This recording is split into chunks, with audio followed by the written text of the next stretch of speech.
Good afternoon all. Today we have to discuss about the impact of monetary policy of RBI on inflation and growth. ഇൻഫ്ലേഷനിലും ഗ്രോത്തിലും RBIയുടെ monetary പോളിസിക്ക് എന്ത് impact ആണ് ഉള്ളത് എന്നുള്ളതാണ് ഇന്നത്തെ ക്ലാസ്സിൽ നമ്മൾ പറയുന്നത്.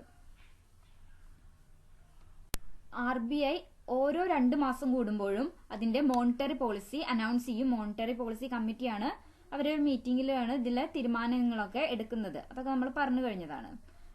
അപ്പോൾ സെൻട്രൽ ബാങ്കിന്റെ പ്രധാന എയിം എന്ന് പറയുന്നത് ഈ മണി സപ്ലൈ കൺട്രോൾ ചെയ്ത് അതിലൂടെ പ്രൈസ് സ്റ്റെബിലിറ്റി മെയിൻറ്റെയിൻ ചെയ്യുക എന്നുള്ളതാണ്. സെൻട്രൽ ബാങ്ക് എപ്പോഴും എന്തിനാണ് ശ്രമിക്കുന്നത്? മണി സപ്ലൈ കൺട്രോൾ ചെയ്ത് പ്രൈസ് സ്റ്റെബിലിറ്റി മെയിൻറ്റെയിൻ ചെയ്യാൻ വേണ്ടിയിട്ട്.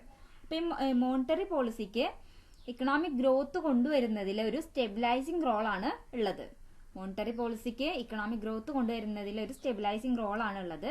പക്ഷെ ആ ഒരു role that is limited by some other primary objectives of monetary policy, the nature of monetary policy transition mechanism and other factors including uncertainty facing policy makers and the stance of economic policies.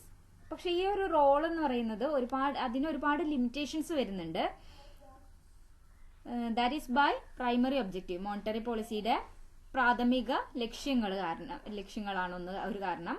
പിന്നെ monetary policy transition മെക്കാനിസത്തിന്റെ nature, മറ്റുള്ള factors എന്ന് പറഞ്ഞാൽ അതിലെ policy മേക്കേഴ്സിന്റെ അവര് നേരിടുന്ന അൺസർട്ടൈനിറ്റീസും അതേപോലെ തന്നെ ഇക്കണോമിക് പോളിസീസിന്റെ സ്റ്റാൻസ് അതൊക്കെ വരുന്നുണ്ട്. അതൊക്കെ കാരണം കൊണ്ട് തന്നെ ഈ ഒരു റോൾ എന്ന് പറയുന്നത് മോണിറ്ററി പോളിസിയുടെ ഇക്കണോമിക് ഗ്രോത്ത് കൊണ്ടുവരുന്നതിനുള്ള ആ ഒരു സ്റ്റെബിലൈസിങ് റോൾ എന്ന് പറയുന്നത് ലിമിറ്റഡ് ആയി മാറുന്നുണ്ട്. എന്നിരുന്നാൽ പോലും മോണിറ്ററി പോളിസിയുടെ അൾട്ടിമേറ്റ് ഒബ്ജക്റ്റീവ് എന്ന് പറയുന്നത് സസ്റ്റൈനബിൾ ഗ്രോത്ത് അച്ചീവ് ചെയ്യുക എന്നുള്ളത് തന്നെയാണ്. സസ്റ്റൈനബിൾ ഗ്രോത്ത് എന്ന് പറഞ്ഞാൽ വരും തലമുറയ്ക്ക് കൂടി ബാക്കി നിർത്തുന്ന രീതിയിൽ ഗ്രോത്ത് കൊണ്ടുവരിക എന്നുള്ളത് തന്നെയാണ് മോണിറ്ററി പോളിസിയുടെ അൾട്ടിമേറ്റ് ഒബ്ജക്റ്റീവ് ആയിട്ട് വരുന്നത്. സസ്റ്റൈനബിൾ ഗ്രോത്ത് ഉണ്ടാക്കാനുള്ള ഏറ്റവും നല്ല മാർഗം എന്ന് പറയുന്നത് പ്രൈസ് സ്റ്റെബിലിറ്റി മെയിൻറ്റെയിൻ ചെയ്യുക എന്നുള്ളതാണ്.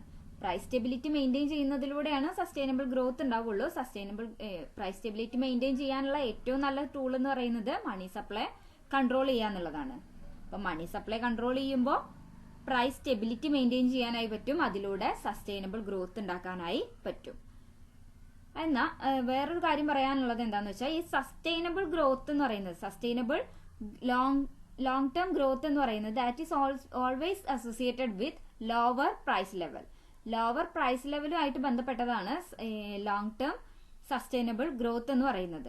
അതായത് ഹൈ ഇൻഫ്ലേഷൻ ആണ് ഇക്കോണമിയിലെങ്കിൽ that damage long run economic performance and welfare.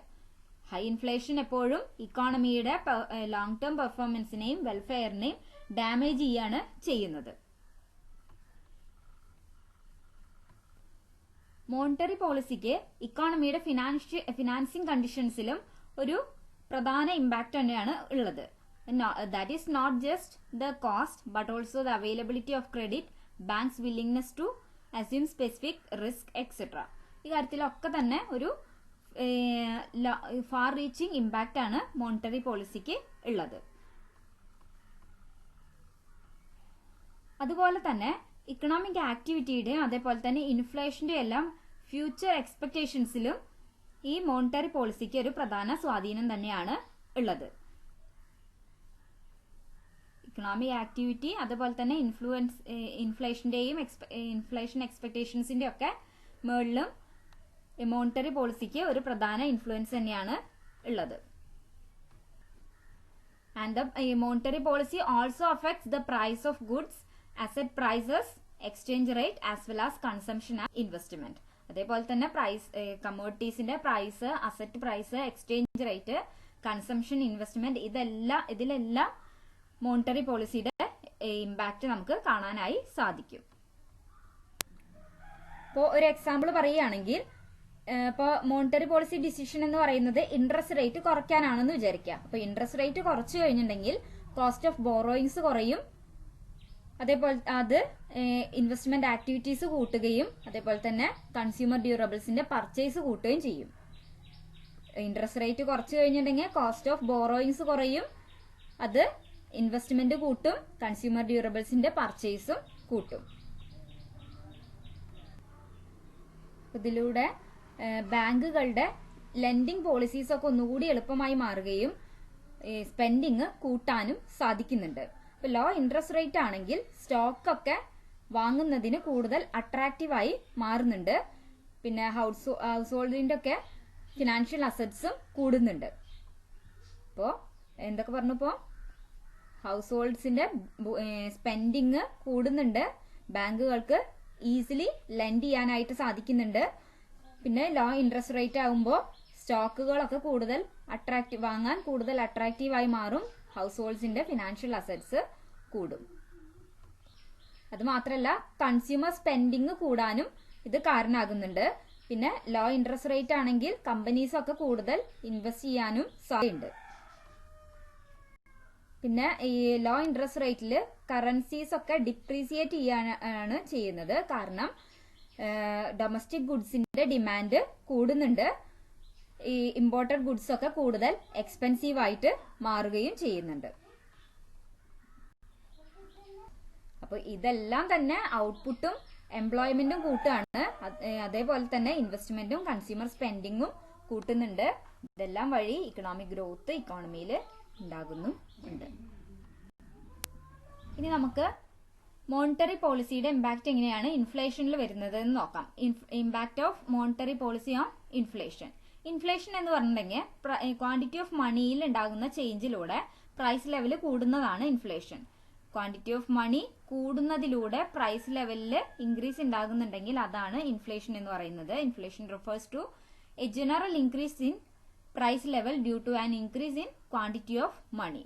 അതല്ലെങ്കിൽ നമുക്ക് എന്ത് പറയാം, സ്റ്റോക്ക് ഓഫ് മണിയിലുള്ള ഗ്രോത്ത് അതിന്റെ പ്രൊഡക്ടിവിറ്റിയേക്കാൾ ഫാസ്റ്റർ ആയി കൂടുന്നുണ്ടെങ്കിൽ അത് ഇൻഫ്ലേഷൻ ആണെന്ന് പറയാം. Inflation is the growth of money stock increases faster than level of productivity in economy. ഇക്കോണമിയിലെ പ്രൊഡക്ടിവിറ്റി കൂടുന്നതിനേക്കാൾ ഫാസ്റ്റർ ആയി മണി സ്റ്റോക്കിന്റെ ഗ്രോത്ത് ഉണ്ടാകുന്നുണ്ടെങ്കിൽ അതാണ് ഇൻഫ്ലേഷൻ എന്ന് പറയുന്നത്. Economic growth study economic growth achieve ചെയ്യാനും പ്രൈസ് സ്റ്റെബിലിറ്റി മെയിൻറ്റെയിൻ ചെയ്യാനും വേണ്ടി സെൻട്രൽ ബാങ്ക് ഉപയോഗിക്കുന്ന ഒരു ടൂളാണ് ഇൻഫ്ലേഷൻ ടാർഗറ്റിംഗ് എന്ന് പറയുന്നത്. ഈ ടാർഗറ്റഡ് ഇൻഫ്ലേഷൻ റേറ്റ് എന്ന് പറയുന്നത് ആനുവൽ ഇൻഫ്ലേഷന്റെ 2 to 3% ആയിട്ടാണ് ഫിക്സ് ചെയ്തിരിക്കുന്നത്. 2 to 3% ഓഫ് ഇൻഫ്ലേഷൻ. ഇക്കോണമിയിൽ പ്രൈസ് കൂടുകയാണെന്ന് വിചാരിക്കുക. അപ്പോൾ സെൻട്രൽ ബാങ്ക് മോണിറ്ററി പോളിസി ഒന്നുകൂടി ടൈറ്റൻ ചെയ്യും ബൈ ഇൻക്രീസിങ് ഇൻട്രസ്റ്റ് റേറ്റ് കൂട്ടിക്കൊണ്ട് മോണിറ്ററി പോളിസി ടൈറ്റൻ ചെയ്യും.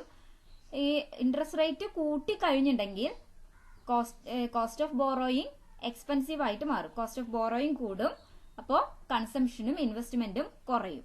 ഇക്കോണമിയിലുള്ള കൺസംഷനും ഇൻവെസ്റ്റ്മെന്റും കുറയും. കൂടുതലായി ക്രെഡിറ്റിനെ ഡിപ്പെൻഡ് ചെയ്യും. ഇൻട്രസ്റ്റ് റേറ്റ് കൂടിക്കഴിഞ്ഞാൽ കോസ്റ്റ് ഓഫ് ബോറോയിങ് കൂടും, കൺസംഷനും അതേപോലെ തന്നെ ഇൻവെസ്റ്റ്മെന്റും കുറയ്ക്കും, കൂടുതലായി ക്രെഡിറ്റിനെ ഡിപ്പെൻഡ് ചെയ്യും.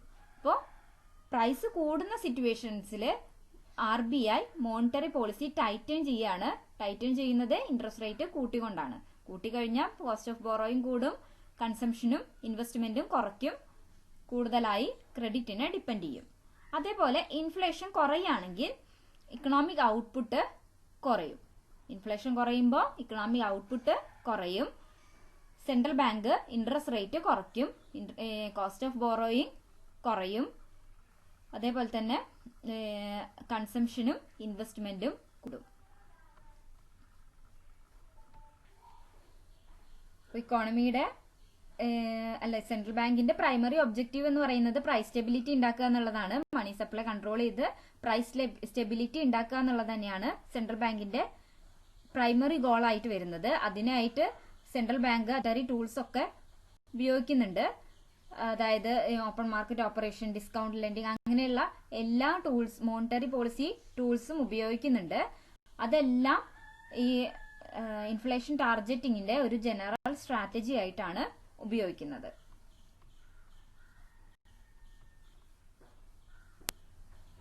ചുരുക്കത്തിൽ ഇൻഫ്ലേഷന്റെ മുകളിലും അതേപോലെ തന്നെ ഇക്കണോമിക് ഗ്രോത്തിന്റെ മുകളിലും ഈ മോണിറ്ററി പോളിസിയുടെ ഇമ്പാക്ട് നമുക്ക് കാണാനായി സാധിക്കും. ഇക്കണോമിക് ഗ്രോത്തിന്റെ മുകളിൽ വരുന്നത് ഇപ്പോൾ അൾട്ടിമേറ്റ് ഒബ്ജക്റ്റീവ് എന്ന് പറഞ്ഞെങ്കിൽ പ്രൈമറി ഒബ്ജക്റ്റീവ് ഓഫ് RBI എന്ന് പറയുന്നത് പ്രൈസ് സ്റ്റെബിലിറ്റി കൊണ്ടുവരിക എന്നുള്ളതാണ്. പ്രൈസ് സ്റ്റെബിലിറ്റി കൊണ്ടുവരുന്നത് മണി സപ്ലൈ കൺട്രോൾ ചെയ്തിട്ട്. മണി സപ്ലൈ കൺട്രോൾ ചെയ്താൽ പ്രൈസ് സ്റ്റെബിലിറ്റി ഉണ്ടാക്കാനായി പറ്റും. പ്രൈസ് സ്റ്റെബിലിറ്റിയുടെ ലോങ് ടേം സസ്റ്റൈനബിൾ ഗ്രോത്ത് ഉണ്ടാക്കാനായി കഴിയും. The long term sustainable growth is associated with lower price level. അതായത് ഹൈ ഇൻഫ്ലേഷൻ ആണെങ്കിൽ ഇക്കോണമിയുടെ ലോങ് ടേം ഇക്കണോമിക് പെർഫോമൻസിനെയും അതുപോലെ തന്നെ വെൽഫെയറിനെയും അത് ഡാമേജ് ചെയ്യാണ് ചെയ്യുന്നത്. ഇപ്പോൾ ഒരു എക്സാമ്പിൾ പറയുകയാണെങ്കിൽ ഇപ്പോൾ മോണിറ്ററി പോളിസി ഡിസിഷൻ എന്ന് പറയുന്നത് റേറ്റ് ഓഫ് ഇൻട്രസ്റ്റ് കുറയ്ക്കുക എന്നുള്ളതാണെങ്കിൽ കോസ്റ്റ് ഓഫ് ബോറോയിങ് കുറയും. റേറ്റ് ഓഫ് ഇൻട്രസ്റ്റ് കുറഞ്ഞാൽ കോസ്റ്റ് ഓഫ് ബോറോയിങ് കുറയും, ഇൻവെസ്റ്റ്മെന്റ് കൂടും, പർച്ചേസ് ഓഫ് കൺസ്യൂമർ ഡ്യൂറബിൾസ് കൂടും.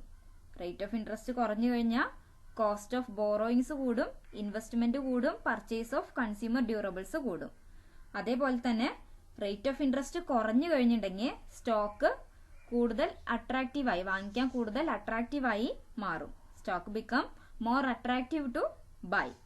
അതേപോലെ തന്നെ ഹൗസ് ഹോൾഡ്സിന്റെ ഫിനാൻഷ്യൽ അസറ്റ് കൂടും, അവരുടെ കൺസ്യൂമർ സ്പെൻഡിങ് കൂടും. അതേപോലെ തന്നെ റേറ്റ് ഓഫ് ഇൻട്രസ്റ്റ് കുറയുന്നത് കമ്പനീസിന്റെ ഇൻവെസ്റ്റ്മെന്റ് പ്രൊജക്ട്സുകളൊക്കെ കൂടുതൽ അട്രാക്റ്റീവായി മാറ്റുകയും ചെയ്യും.